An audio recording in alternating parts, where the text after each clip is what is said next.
Salam anak-anak, jumpa lagi dengan Ibu Kety Sumarlina dalam pelajaran Pendidikan Agama Kristen dan Budi Pekerti. Sebelum belajar kita berdoa terlebih dahulu. Tuhan Yesus yang baik, terima kasih Engkau sudah hadir dalam kehidupan kami bersama keluarga kami, teman-teman dan guru kami. Tuhan, kami akan belajar, berkatilah kami sekalian. Dalam nama Tuhan Yesus kami berdoa. Amin. Materi kita yaitu makna kehadiran Allah dalam hidup manusia. Dengan pokok bahasanya adalah Allah hadir dalam peristiwa menyenangkan.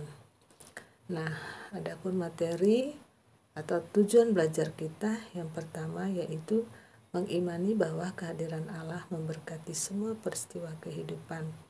Yang kedua, berterima kasih atas kehadiran orang lain dalam peristiwa suka atau duka yang dialami. Yang ketiga, mengidentifikasi bukti kehadiran Allah dalam berbagai peristiwa kehidupan. Yang keempat, merancang proyek bersyukur dalam berbagai peristiwa kehidupan. Itu saja, kita mulai pelajaran kita ya. Pengertian kehadiran Allah. Kehadiran Allah itu sangat berarti dan dibutuhkan oleh manusia. Artinya, kehadiran Allah itu memang membuat kebahagiaan yang kita peroleh menjadi sempurna, menjadi lengkap begitu ya. Dan kehadiran Allah dalam peristiwa menyedihkan pun membuat kita itu menjadi kuat, ada penopang. Jadi memang itulah kehadiran Allah. Kehadiran Allah itu mendatangkan satu kekuatan. Kehadiran Allah itu mendatangkan satu semangat. Jadi sangat kita butuhkan, sangat berarti.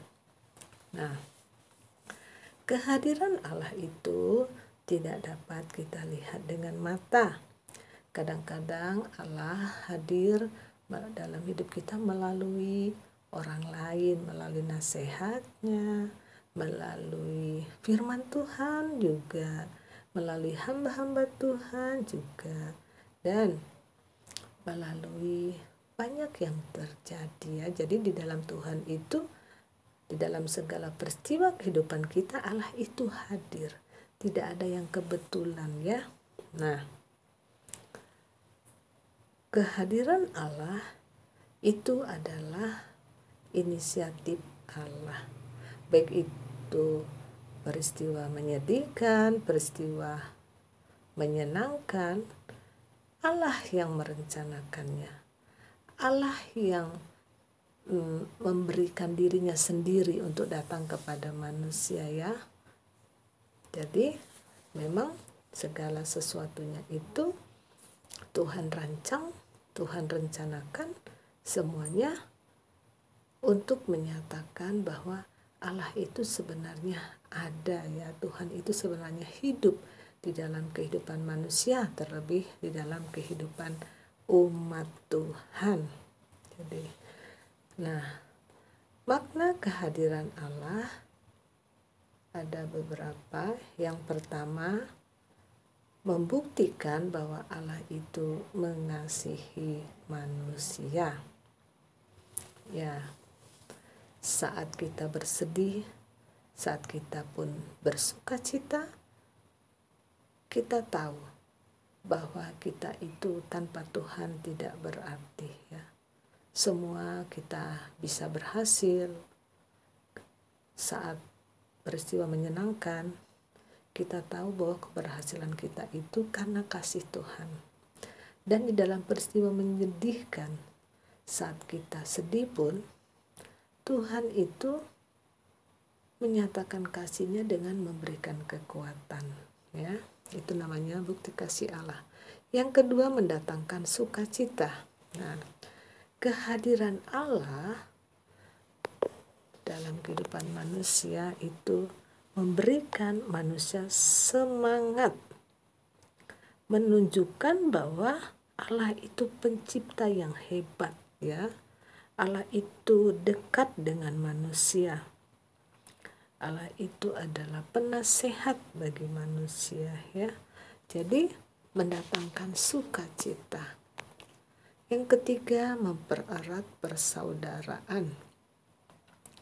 Nah, kita tahu bahwa dalam kehidupan manusia kita juga punya teman-teman, kita juga punya saudara-saudara seiman yang mendukung kita di dalam setiap peristiwa itu, ya. Dan itu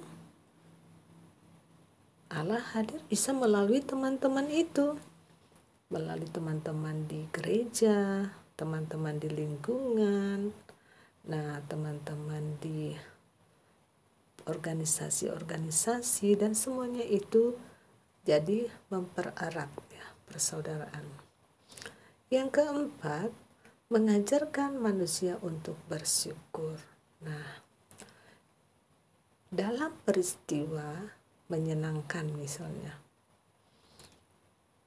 kalau kita tidak memahami bahwa perbuatan menyenangkan itu datangnya dari Tuhan atau berasal dari Tuhan, ada campur tangan Tuhan di dalamnya, maka kita akan menjadi sombong, merasakan bahwa keberhasilan yang kita raih itu adalah karena kekuatan diri sendiri.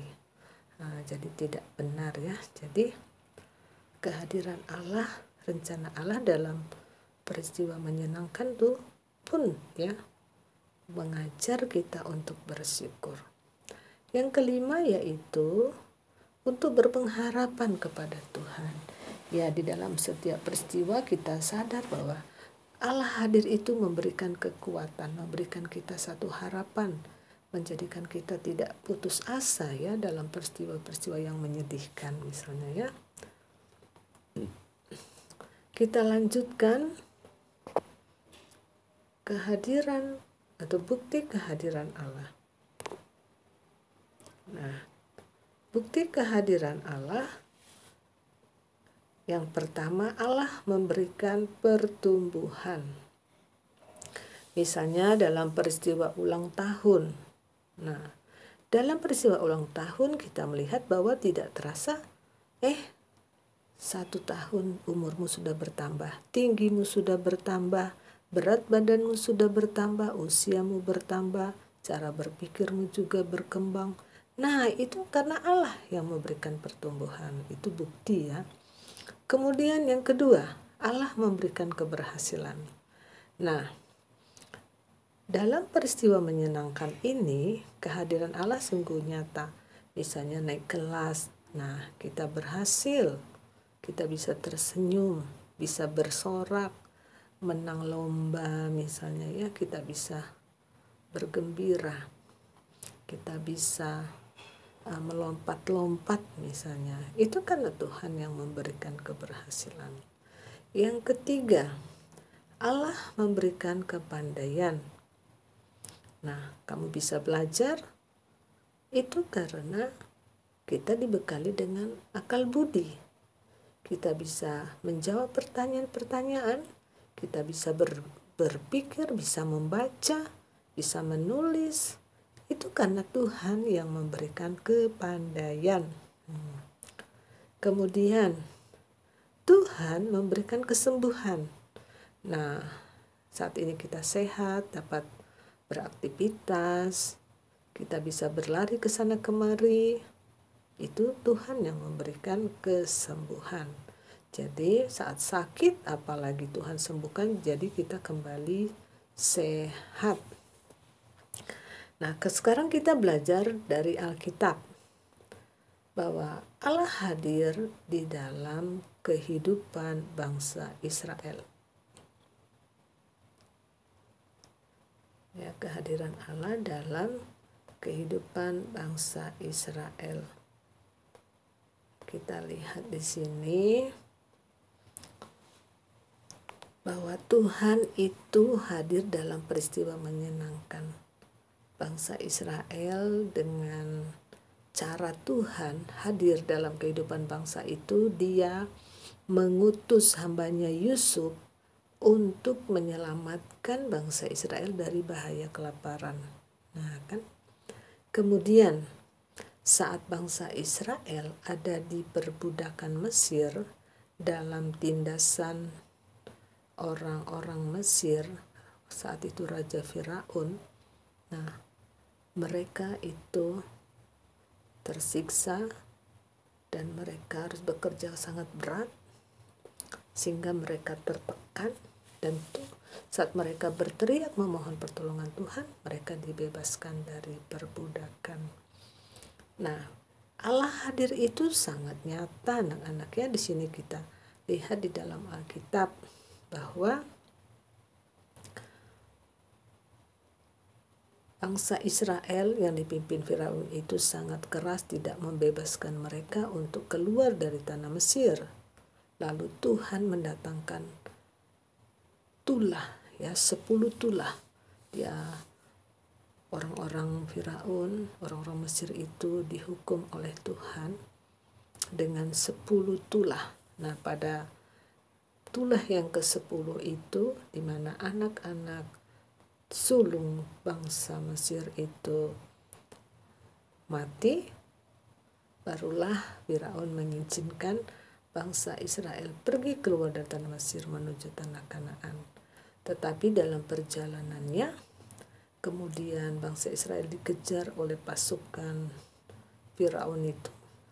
Tetapi Tuhan tetap membela. Dia membelah laut Teberau. Akhirnya bangsa Israel tetap selamat berjalan di tanah yang kering menuju tanah Kanaan. Ya. Nah, di sini lihat bahwa Tuhan itu hadir dengan berbagai cara. Ada melalui peristiwa-peristiwa, dengan mengutus Yusuf, kemudian dengan mendatangkan tulah atau hukuman, dengan membelah laut, dengan memberi pemimpin, ya. Saat itu pemimpinnya adalah Musa. Saat bangsa Israel keluar tanah Mesir itu pemimpinnya Musa. Jadi lihat, itu semuanya sudah direncanakan Tuhan. Tuhan sudah atur sedemikian rupa.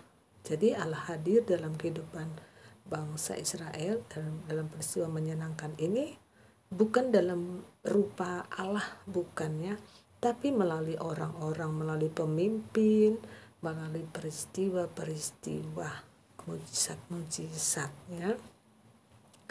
Nah, kita lihat dampak kehadiran Allah bagi bangsa Israel. Kita lihat bahwa akhirnya bangsa Israel itu takut akan Tuhan, ya. Mereka gentar melihat peristiwa-peristiwa yang terjadi di depan mata mereka, dan mereka semakin percaya kepada Tuhan. Mereka tidak ragu dengan kuasa Tuhan, dengan mujizat, dengan kebaikan Tuhan, kasih Tuhan, penyertaan Tuhan. Mereka tidak ragu, jadi percaya sungguh. Nah, kehadiran Allah itu mendatangkan sukacita dan mempererat persatuan, dan semuanya itu lalu membuat mereka memuji-muji Tuhan, ya. Kesimpulannya adalah Tuhan hadir dalam kehidupan manusia karena kasih-Nya, ya, yang besar kepada manusia. Kehadiran Allah membuktikan bahwa Allah ada dan setia kepada manusia ciptaannya.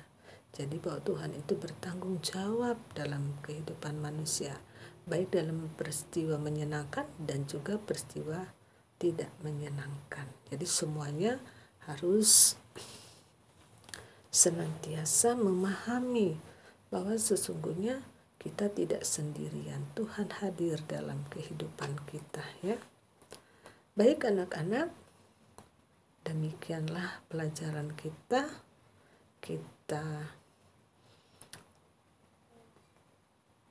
akan membahas soal-soal di sini yang kalian harus kerjakan. Oke, selamat belajar. Tuhan Yesus memberkati.